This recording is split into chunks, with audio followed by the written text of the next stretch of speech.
The Madeleine L'Engle book, I think, having read A Wrinkle in Time when I was very young, when I saw her name come up as one of the possibilities on the list of, hey, here's who we would like books on, these are all the people, she was the first one I circled, because she is another writer who had a huge influence on me.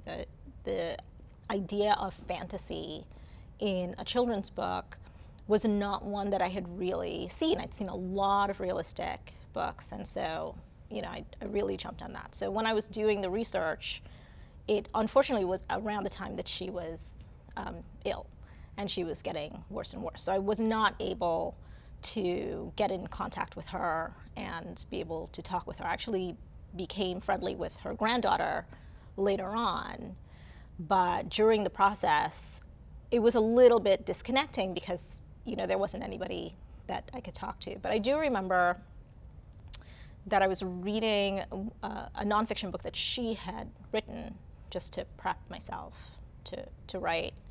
And she had said something like, when you're going to be a writer, or when you think about being a writer, there are really only two kinds.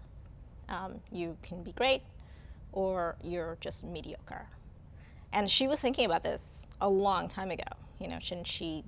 She's like, I'm going to be great. That's the, there's no in between. She was very much black and white. There's like no shades of gray. That was one of the things that sort of I always have in the back of my head, like, don't be mediocre. Like, always push a thing and see how far you can go with it. You can pull back later, but I feel like restricting myself is just a way of being mediocre. So I always have that little quote in my head while I'm working.